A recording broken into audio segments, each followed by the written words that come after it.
Hello? Monkeys. What fruit do we associate them with? Most likely you thought of bananas. And you'd be right, because movies, cartoons, and TV shows have shown us that. I say. You're probably thinking right now that I'm gonna say that monkeys don't actually like bananas. No, they actually love them. But there's a small nuance. Back in 1936, a study was conducted in which scientists tried to figure out what food the cute little monkeys liked more. And they found that grapes were in first place for them, while bananas were only in second, and sometimes even third place. But that's not all. The study also says that many people might actually think that monkeys prefer nuts. Nuts? Who among you would have even thought that monkeys like nuts more? The people in the experiment thought so, because in those years there wasn't such a strong association of bananas with monkeys. But why is that? Because this whole association of bananas with monkeys was created artificially by humans. Yes, bananas weren't always like the ones we see on store shelves. Originally, they were small, not very tasty, and had a huge number of seeds. Basically, in the wild, they've remained that way even now. But at one point, humans decided to cultivate them, which is how we got such a delicious fruit. And of course, these already tasty bananas were grown exactly where people live. But in the wild, monkeys could only find small, unappetizing bananas. Instead, monkeys preferred leaves, nuts, flowers, eggs, various insects, and really anything they could get their hands on. But then, where did this association between bananas and monkeys come from? Monkeys are very active animals that love to explore everything, so they started to accidentally find these so-called new human bananas, which were much tastier and bigger. People saw this and started giving them to monkeys in zoos and circuses, and a strong association was formed. And that's bad, because monkeys shouldn't eat bananas. Well, more accurately, they can, but only in very limited quantities. It's the same as feeding a child cake every single day. That's too many calories. That's why many zoos have stopped feeding monkeys bananas, because that kind of food is simply unnatural for them. Something tells me you're a little surprised. You know how surprised I get when I watch a movie where someone is shot with a shotgun or a rifle, and the shot sends them flying several meters?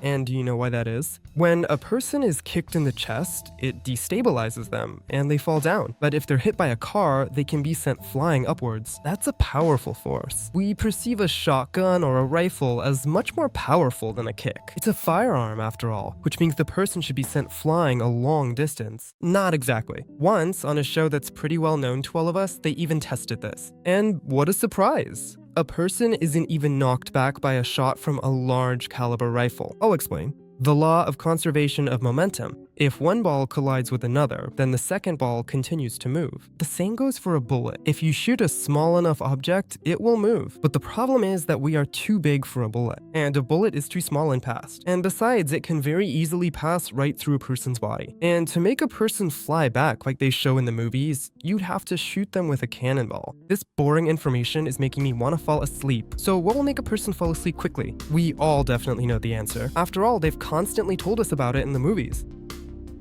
Chloroform.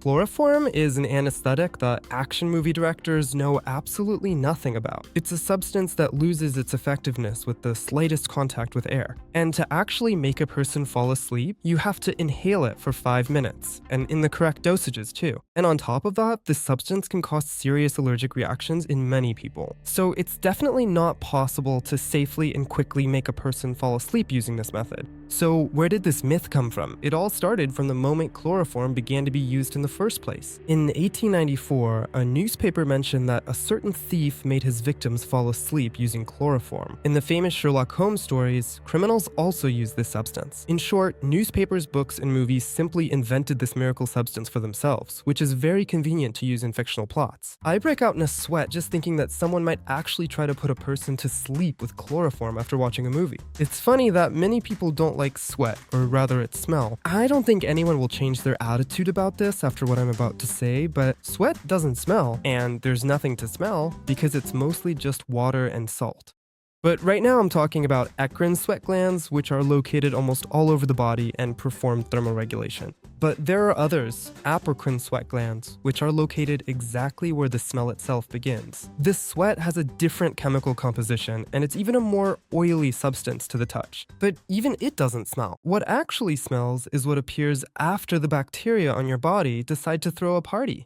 thanks to your sweat from the apocrine sweat glands. Essentially, only the waste from these very bacteria smells. The chemical composition of sweat is different for every person, so some people might smell stronger and others weaker. This is of course very interesting, but what's much more interesting is that all people sweat, but not all people smell. Studies show that it's not a matter of hygiene, but that these bacteria hunt for amino acids, and just one gene decides whether your body will contain the substance that bacteria need or not. That is, whether you will smell or not. A mutation of this gene is present in Asians, which is why their sweat doesn't smell at all. But research also showed this gene is present in nearly 3% of other nationalities. So theoretically, you could be one of the lucky ones whose sweat doesn't smell. Wow, what interesting information. My world will never be the same. Okay, I'm kidding. Actually, all of that was just a pretext to tell you some really important information. For example, I decided to go into the woods and put on all the warmest clothes I could find in my wardrobe. But in fact, I'm making a big mistake right now, one that could even cost me my life. Experienced travelers know about this. In the modern world, our clothes are often made of cotton, and no matter how warm they may look, it's a myth that many layers of any clothing will keep you warm. Wearing such clothes into the woods is dangerous. Cotton is a hydrophilic material. It absorbs water. As soon as it gets wet from rain, snow, or sweat, it immediately loses its ability to keep you warm, starts to cling to the body, and becomes heavier. And this can lead to hypothermia if you don't have a change of clothes on hand. Of course, when we're walking in the city, this isn't a big concern, but when hiking in nature, it's better to choose hydrophobic materials that don't absorb moisture, or items made of wool. Yes, wool also absorbs moisture, but much more slowly. And yet, even when soaked with moisture, wool partially retains its ability to keep your body warm. Experienced travelers even have a saying,